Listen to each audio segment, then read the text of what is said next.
Bonjour, docteur Baudru. Merci beaucoup de nous donner Bonjour. un peu de votre temps aujourd'hui pour cette émission des débriefings de François. Vous êtes donc ancien président de la Caisse de retraite des médecins et de la Caisse maladie des professions libérales. Aujourd'hui, nous allons parler de votre vision de la pandémie et surtout de vos confrères qui, pour vous, ont quelques soucis pour parler.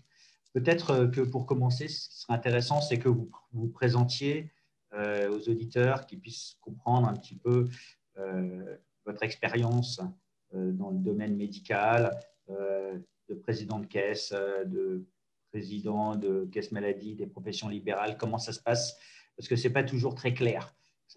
Pour ne pas utiliser le mot obscur, pour le commun des mortels, on ne sait pas vraiment ce qui s'y passe. Bon, on va commencer. Bon, me présenter, moi, j'ai été chirurgien libéral à Grenoble et surtout, j'ai été à un moment président d'une caisse maladie des professions libérales et puis surtout 20 ans président de la caisse de retraite des médecins.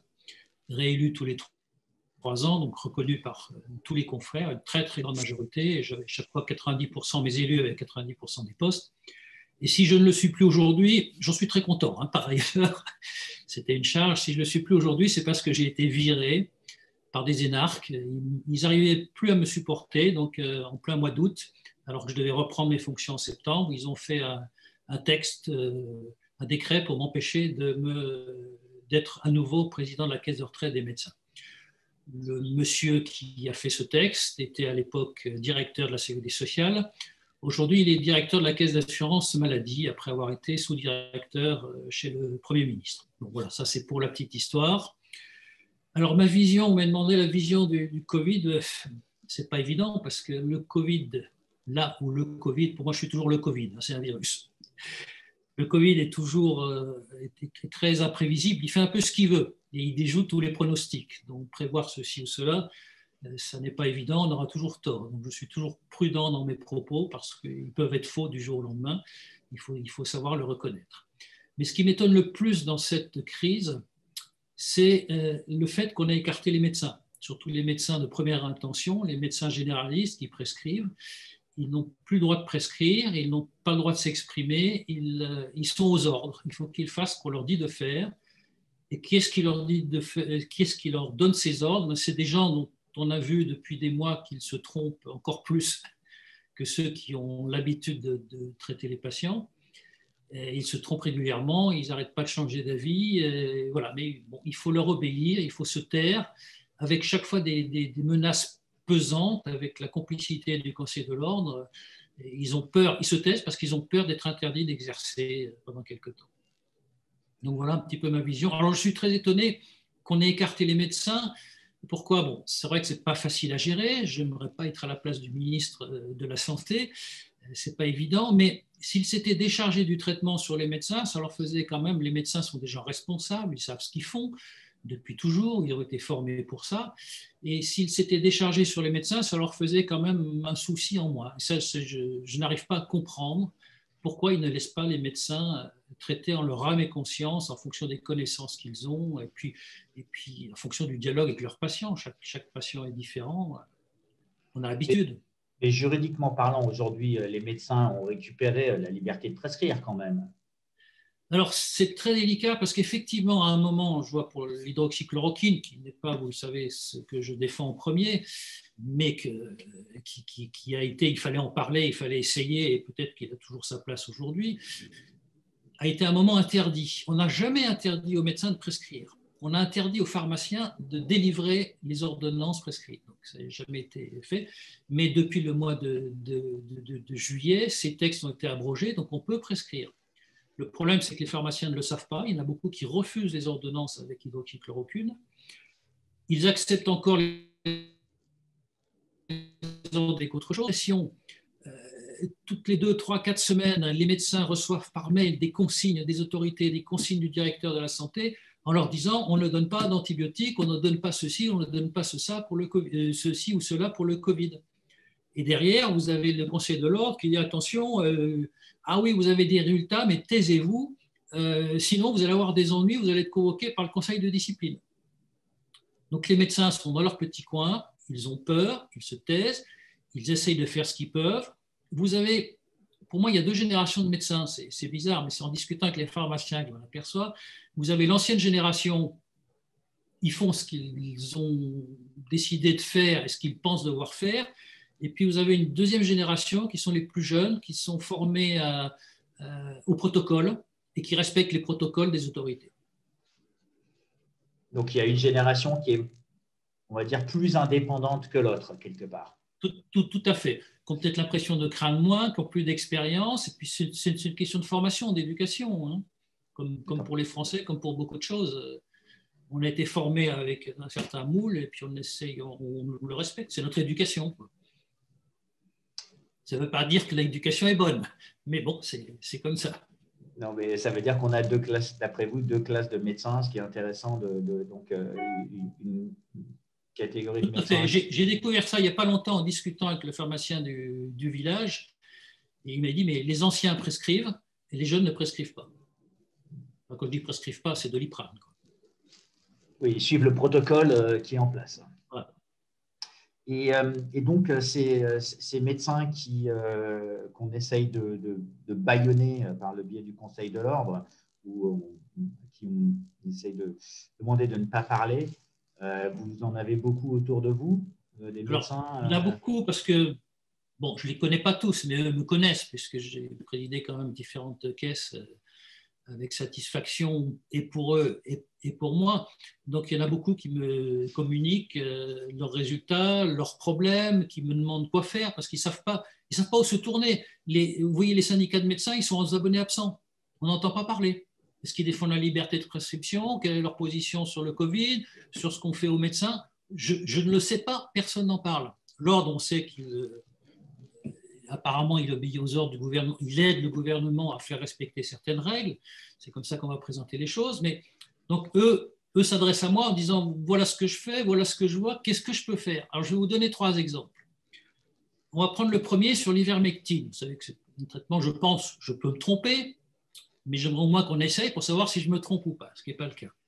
Donc, j'ai un confrère qui, déjà au mois d'avril, ayant l'habitude de ce médicament, c'est toujours comme ça que les médecins essayent de nouveaux traitements, c'est des traitements qu'ils connaissent pour beaucoup de choses, ils savent ce que ça peut donner, mais tiens, je vais essayer puisqu'il n'y a rien sur le Covid. Donc, il n'a pas le droit de prescrire l'hydroxychloroquine, il connaît l'ivermectine parce qu'il a eu deux épidémies de gale dans son coin, et puis il a vu des publications en Australie, des publications, je ne sais plus si c'était au Brésil ou ailleurs, et puis il s'est dit, tiens, je vais essayer. Et puis, il a traité 30, 40 patients. Et ces patients, en 48 heures, tous les symptômes disparaissaient. Il était très content, donc il continue. Et puis, il a commencé à avoir des ennuis avec la pharmacienne, qui a commencé à dire des choses aux patients en disant, mais vous savez, c'est quand même bizarre, il est bizarre votre médecin, etc. Et puis, ses confrères dans l'entourage qui ont commencé à lui tomber dessus en disant, tu fais n'importe quoi, attention, tu vas avoir des ennuis. Donc, il a pris peur. Il s'est arrêté. Et c'est là qu'il a commencé, que ses patients ont commencé à avoir des ennuis. Il est un peu déprimé, il n'a pas dévissé sa plaque, il a fermé son cabinet, il est parti en vacances. Et puis en revenant, il s'est dit, mais c'est pas possible, je ne peux pas quand même prescrire du Doliprane, j'ai que des ennuis, je vais continuer à faire comme je le faisais avant. Et qu'est-ce qu'il fait aujourd'hui? Il a dû dépasser les 100 patients, hein. Ça veut dire beaucoup plus de beaucoup de publications. Il achète les médicaments par boîte de 20 ou une boîte de 4 et il les donne à ses patients. Donc vous voyez, aujourd'hui, les médecins qui estiment devoir traiter, qui ont des résultats, traiter correctement leurs patients, sont obligés de se cacher, d'acheter des médicaments, de les donner aux patients pour que personne ne voit qu'ils prescrivent. Deuxième exemple, par l'ivermectine, antibiotiques, azithromycine.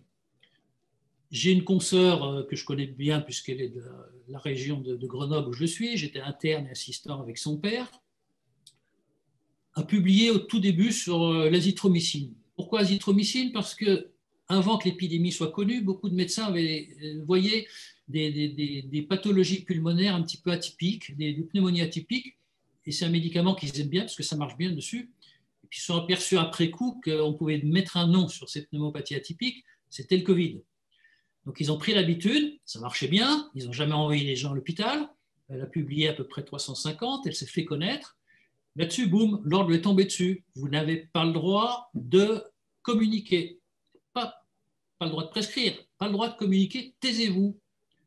Et quand vous l'appelez pour avoir une réunion, alors on échange à titre individuel, mais une réunion publique, entre guillemets, parce que c'est par téléphone, Zoom ou autre, non, non, je ne peux pas participer, j'ai été convoqué 2 fois par l'ordre, moi j'ai une famille à nourrir, je ne peux pas me permettre d'être interdit d'exercer. Donc ne comptez pas sur moi, je vous soutiens, on peut s'appeler.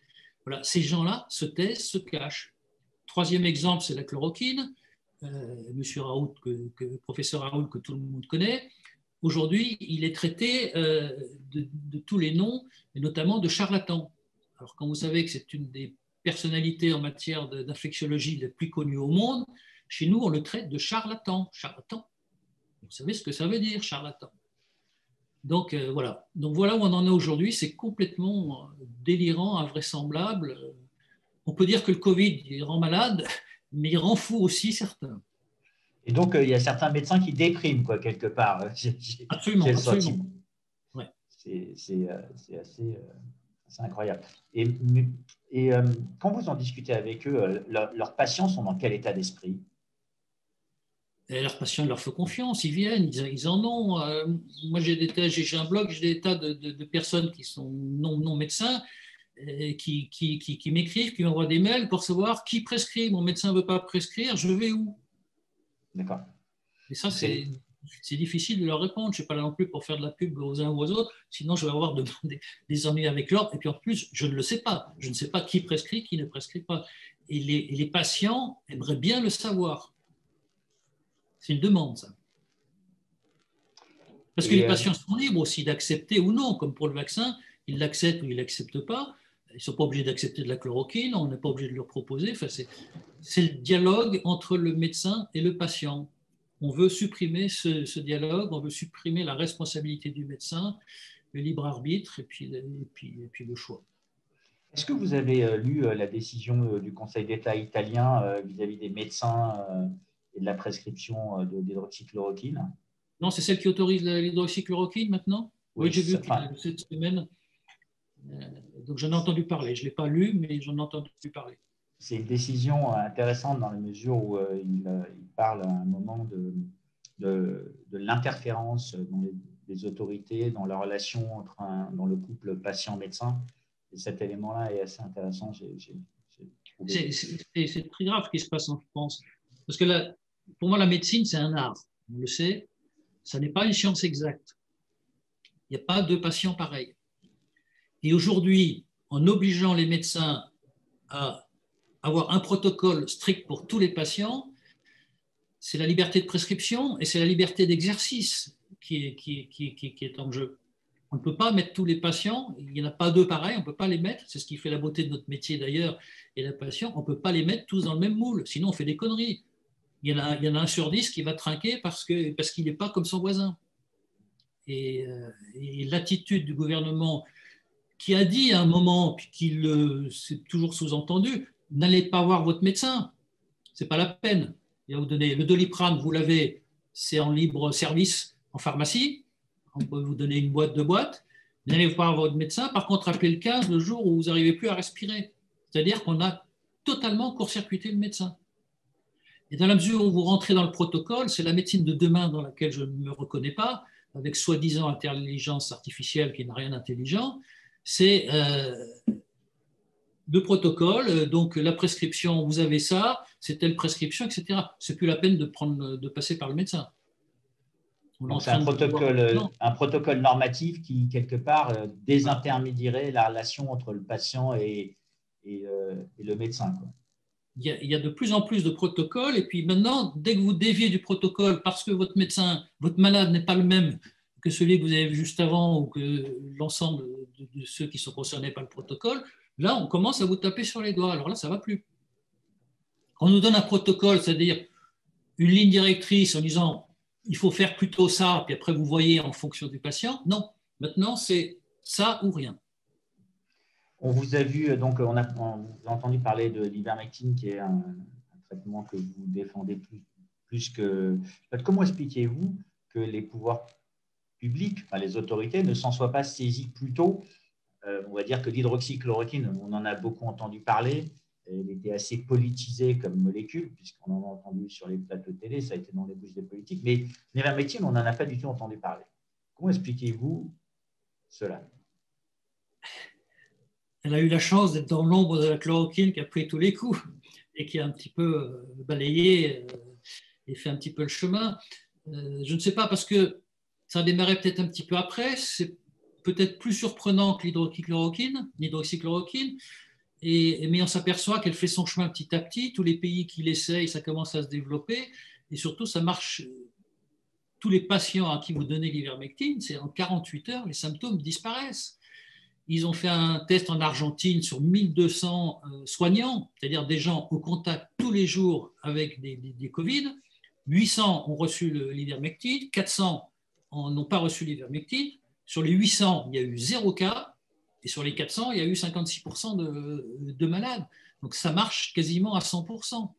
Alors pourquoi ce n'est pas développé? Parce que je ne sais pas, il y a un blocage qui est peut-être financier, mais on s'aperçoit pour beaucoup, tous les médicaments anciens, moi j'en ai vu disparaître plein, anciens et pas chers, qui tombent dans le domaine public, ils sont défendus par personne. Et ils sont attaqués par les gros labos qui vont essayer de placer de nouvelles molécules qui peuvent marcher mieux, qui peuvent marcher moins bien, et qui vont rapporter de l'argent.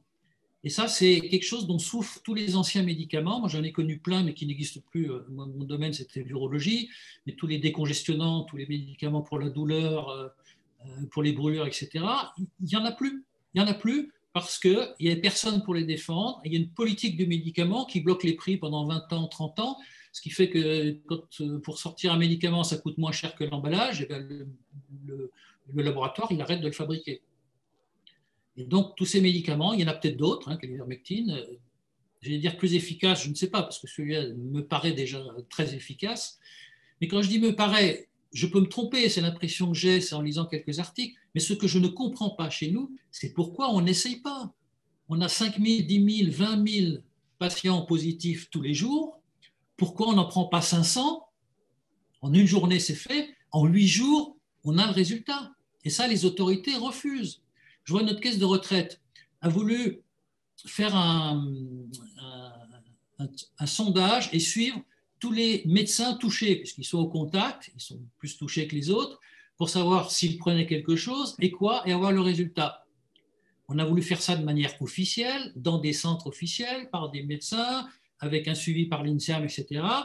Les autorités ne nous ont jamais répondu, et l'ordre des médecins nous a répondu en 24 heures en disant qu'ils désapprouvaient cette étude. Donc, on n'a même pas le droit de savoir. On n'a pas le droit d'essayer, on n'a pas le droit de savoir. Ça c'est incompréhensible. Et juste un autre point qu'on n'a pas évoqué, c'est la situation dans les EHPAD, avec l'utilisation du Rivotril. Tout ça, vous avez un point de vue?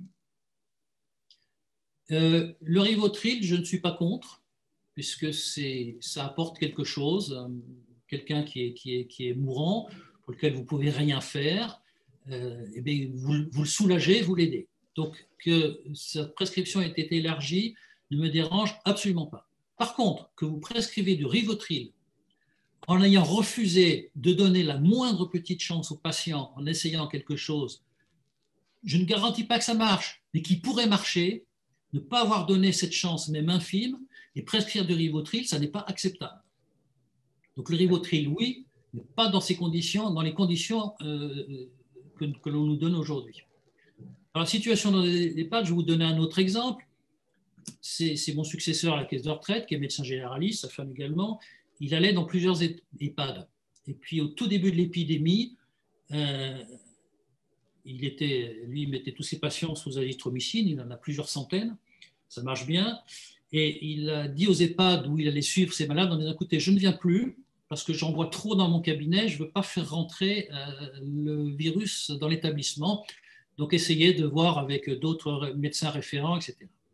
Et puis après 3 mois, un jour, une EHPAD l'appelle en disant, écoutez, docteur Intel, on est désolé, il y a un certificat de décès à signer, vraiment, on n'arrive pas à trouver, c'est pour ça qu'on vous appelle, est-ce que vous pouvez venir nous dépanner? Donc il y va avec tout l'équipement, il fait le certificat, puis il discute un petit peu, puisqu'il connaissait les noms de l'EHPAD, et puis il leur dit, alors vous en êtes où, etc. Ils en étaient à 26 morts. Bon, Ah oui, effectivement, c'est grave. Vous faites quoi? Ben, rien. Mais écoutez, à partir de maintenant, vous allez tous me les mettre à l'azithromycine. Ils sont passés à 0 mort. Et pourquoi on refuse de voir ça et on refuse qu'on communique ça? C'est complètement, je ne comprends pas, je ne comprends pas. On a vu le premier vaccin qui est arrivé hier, je crois, avec une personne en une maison de Oui, retraite. j'ai vu la vidéo, j'ai l'impression qu'elle a été vaccinée, consentante et à l'insu de son plein gré. Et bon, c'était pour vous parler quand même du vaccin, votre point de vue sur ce développement très rapide et on va dire sur la position du gouvernement et des autorités pour la mise en place de ce vaccin de manière généralisée. Alors pour moi, il faut être clair, bon, je ne suis pas contre les vaccins, ça apporte énormément de choses, ça a évité des millions de morts dans le monde entier, donc les vaccins, oui.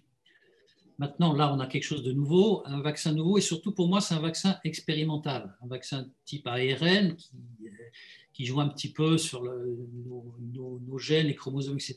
Donc, il faut être prudent. Peut-être que ça va se révéler être demain quelque chose de fantastique, mais peut-être que ça va nous donner des centaines, des milliers de gens estropiés à vie. Et aujourd'hui, on n'en sait rien. Le laboratoire ne le sait pas puisqu'il n'a pas pris la responsabilité. Il a fait signer aux pays qui achètent le vaccin une décharge totale sur la responsabilité. Donc eux-mêmes ne prennent pas cette responsabilité. Alors qu'habituellement, pour les médicaments, c'est les laboratoires qui sont poursuivis. Donc on est dans un vaccin expérimental. Peut-être que oui, peut-être que non. Qu'est-ce qu'on a comme recul? Les vaccins, c'est souvent quelques années après qu'on a des ennuis. On avait, au moment où ils ont été commandés, d'abord ça a été commandé sur un communiqué de presse et pas sous la demande d'une autorité scientifique et médicale. On avait 3 à 4 semaines de recul pour savoir s'il pouvait y avoir des effets secondaires ou pas, alors qu'il faut plusieurs mois, voire au moins 2 ans. Donc, je ne comprends pas cette précipitation, surtout que tout le monde achète le premier. Or, il y en a d'autres qui viennent derrière. Il y a des médicaments, il y a des vaccins qui sont traditionnels, on va dire, qui sont fabriqués selon les mêmes principes que les vaccins pour lesquels on se vaccine, notamment pour la grippe saisonnière, etc., qui ne posent pas ou très peu de problèmes. On ne va pas dire que ça ne pose jamais de problème. Donc, je ne comprends pas qu'on n'ait pas attendu qu'il y en ait plusieurs, et surtout pour qu'une autorité, soi-disant scientifique et médicale, dise ben, celui-là, il est peut-être meilleur pour telle ou telle raison. Il n'y a aucun comparatif possible. Alors, on n'arrête pas, chaque fois qu'un médicament sort, on nous sort le rapport bénéfice-risque. Est-ce que ce médicament apporte quelque chose? Est-ce qu'il y a des risques? Est-ce que les risques sont faibles par rapport à ce qu'il apporte ou l'inverse? Et là, pour ce vaccin, le bénéfice, on n'en est pas certain. On commence à dire, même les gens qui le produisent, oui, peut-être que ça marche moins bien chez les anciens, alors que c'est ceux qui en ont le plus besoin. Et puis le risque, on ne le connaît pas. Donc le rapport bénéfice-risque, on ne le connaît pas du tout. Donc on a commandé ces médicaments, on commence à les injecter, ces vaccins, sans connaître vraiment le rapport bénéfice-risque. En plus, on nous dit, oui, mais c'est les autorités scientifiques qui l'ont validé. Je suis désolé, les autorités scientifiques, elles valident en fonction de certains critères, différentes études. Là, il n'y en a eu qu'une faite par le labo, comparaison. Mais là, toutes les décisions d'achat, de prescription et le démarrage de la campagne ont été prises avant que l'autorité scientifique ne se prononce. Donc l'autorité scientifique, à quoi elle sert? Elle sert à valider des décisions politiques, mais pas du tout la décision qu'elle vient de prendre, je crois que c'était mardi, elle n'a rien de médical ni de scientifique. Donc il faut être prudent, c'est peut-être bien, je n'en sais rien. Je crois que tout ce qu'on peut dire aujourd'hui sur ce vaccin, c'est qu'on ne sait pas. Il peut être excellent, il peut être dangereux. Aujourd'hui, on ne le sait pas. Alors moi, je veux bien me faire vacciner, mais je vais attendre peut-être 2 ans que les autres l'essayent avant moi. Comme ça, vous aurez le recul. Voilà. Et donc, de manière... C'est vrai que ce n'est pas facile, mais ce qui est scandaleux, c'est que quand on a des médicaments qui marchent et qu'on ne veut même pas essayer, se lancer dans cette thérapeutique expérimentale. Moi, je suis chirurgien, je n'ai pas le droit de faire de la chirurgie expérimentale chez les humains. Aujourd'hui, c'est ce qu'on fait avec le vaccin. Et c'est ce que vous déplorez quelque part. Voilà. Donc, pour clôturer un petit peu l'année 2020, puisqu'on est à quelques jours de la fin de l'année, donc c'est une année qui aurait été marquée quand même par de grandes inconnues au niveau de la médecine, puisque la première des choses, c'est qu'il y a eu une forme d'interdiction de prescrire ou de limitation dans cette prescription. Et là, dernièrement, il y a eu un décret qui essaye de cloisonner la parole des médecins ou de la restreindre. Vous en pensez quoi, on va dire, de cette évolution? Ça me rend très triste, faire de la médecine comme ça. Quand je vois dans le texte, le premier article, il faut faire état que le médecin n'a le droit de faire état que de données confirmées. C'est quoi des données confirmées quand elles sont fausses, quand elles s'avèrent fausses? C'est l'exemple de Galilée qui allait à contresens en disant que la Terre tournait et était ronde. Aujourd'hui, il n'aurait pas le droit. Si on applique ce texte à la médecine, il n'a pas le droit de le dire parce que ce n'est pas les données officielles. Donc, il faut qu'il respecte les données officielles. Il faut se garder de présenter comme des données acquises des hypothèses non encore confirmées. Quand je vois les autorités scientifiques qui ont confirmé, par exemple, le remdesivir, aujourd'hui, il y a quelques semaines, on n'aurait pas eu le droit de dire que le remdesivir n'était pas bon. Or, il s'est avéré pas bon, à la fois dangereux et à la fois pas efficace. Et donc, ce qu'on veut imposer aux médecins, c'est de se conformer à la pensée unique médicale, qui peut être fausse. Le médecin peut avoir tort, mais la pensée unique médicale. Alors.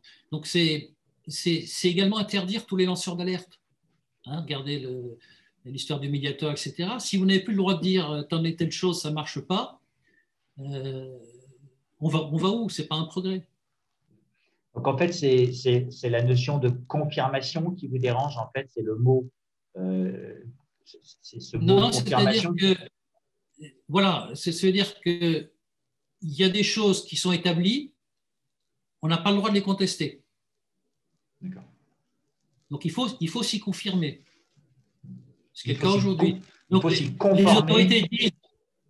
les autorités disent les antibiotiques, ça ne marche pas contre les virus, donc on n'a pas le droit de dire le contraire ou de dire attendez, moi je l'ai essayé sur 10 patients, sur 100 patients, sur 1000 patients. Non, vous n'avez pas le droit.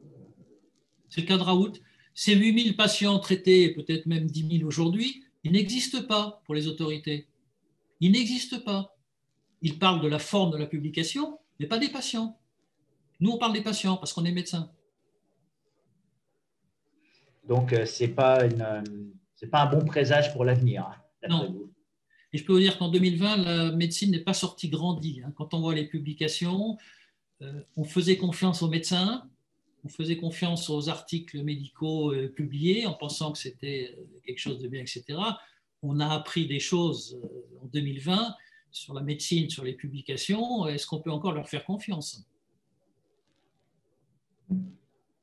Et les médecins, vous pensez qu'il va y avoir une forme de discussion entre eux vis-à-vis de ce genre de décrets qui sont pris, puisqu'on a l'impression qu'il y a, alors quand on entend par exemple le directeur de l'AP-HP parler du professeur Perron, on a l'impression qu'il y a une majorité de médecins qui l'ont soutenu. Donc, en vous entendant, j'ai l'impression qu'il y a une majorité de médecins d'un certain type qui aimeraient qu'on fasse de la médecine autrement, on va dire. Alors, est-ce qu'ils vont en discuter? Est-ce qu'ils vont en sortir quelque chose? Je suis malheureusement, bien que médecin, assez pessimiste sur ces propos. Ils sont pour moi beaucoup trop individualistes. Moi, je les ai défendus pendant 20 ans. Je savais très bien que le jour où je ferais un faux pas, ils ne me défendraient pas. Ils s'occupent de leurs affaires. Il y en a qui se mettent en avant, ben, ils sont bien contents, que ce soit les autres, mais vous ne pouvez pas compter sur eux. Donc, qu'est-ce qui va en sortir? Les discussions, elles auront lieu entre qui et qui, entre des représentants qui ne sont pas représentatifs. C'est comme ça que notre pays fonctionne. Vous me parlez du directeur de la PHP qui critique Perron. Un énarque qui critique un médecin, pour moi, ça ne peut pas coller. Donc vous acceptez la critique par vos pairs, mais pas par les tiers, quelque part. Ah non, je l'accepte de tout le monde. Il faut qu'elle soit justifiée. Comme je vois pour l'ivermectine ou le chloroquine, on n'arrête pas de dire ça ne marche pas, mais qu'on nous le prouve. L'ivermectine, il y a des tas de gens qui vous disent ça ne marche pas. Il y a 0 publication dans le monde qui dit que ça ne marche pas. Ben, écoutez, j'espère que les autorités vont vous entendre et écouter ce débriefing et qu'elles se pencheront sur ce sujet, ainsi que d'autres médecins, puisque quand on regarde à l'étranger, il y a quand même des apprentissages à faire. Juste une dernière question, vous avez des contacts avec des médecins étrangers sur ce qui est en Non, train je de se lis un petit passer? peu ce qui se passe à l'étranger. Je vois que les Allemands ils prescrivent quand même pas mal de chloroquine. L'Amérique du Sud, l'Inde, le Bangladesh, le pays asiatique, ils sont en l'ivermectine. Là où je suis étonné, c'est que ces médicaments ont aussi du mal à se développer. Et je constate une chose, vous avez les pays occidentaux, je vais prendre l'Europe et puis l'Amérique du Nord, qui est une espèce de bulle qui n'écoute pas, qui ne regarde pas ce qui se passe dans le reste du monde. Et le reste du monde, vous avez en Amérique latine des gens qui commencent à essayer des tas de produits, vous avez autour de l'Inde des pays asiatiques qui essayent des tas de produits, etc. Nous, non, on n'essaye pas et on ne regarde pas ce qu'ils font. C'est quand même un petit peu impressionnant. C'est un peu, je dirais, c'est un complexe de supériorité des pays occidentaux. Il faudrait que ça change un petit peu quand même. Oui, bah écoutez, en tout cas, on espère que les médecins vont vous entendre et que les autorités aussi, en essayant de prendre un peu plus de recul, que ce soit vis-à-vis du vaccin, vis-à-vis du traitement. Et je tiens à vous remercier d'avoir pris le temps ce 28 décembre, entre les fêtes, comme on dit, pour parler aux auditeurs de François et nous donner votre point de vue. Donc, je rappelle, Dr Modout, que vous aviez exercé des fonctions dans les caisses de retraite des médecins et caisses de maladie des professions libérales. Donc, vous avez eu accès à beaucoup de ces médecins qui aujourd'hui, pour certains, ont peur de parler, de peur de représailles du Conseil de l'ordre, ce qu'on peut déplorer. On espère qu'il y aura de plus en plus de médecins qui vous écriront ou qui vous soutiendront, puisque dans ce métier, on a l'impression que c'est un peu individualiste. Et je vous tiens à vous remercier et je vous souhaite donc une bonne fête de fin d'année. Merci aussi d'essayer de faire en sorte que les choses changent. Malheureusement, pas beaucoup de presse qui font ça. Merci beaucoup. Bonne journée, docteur. Aussi, au revoir.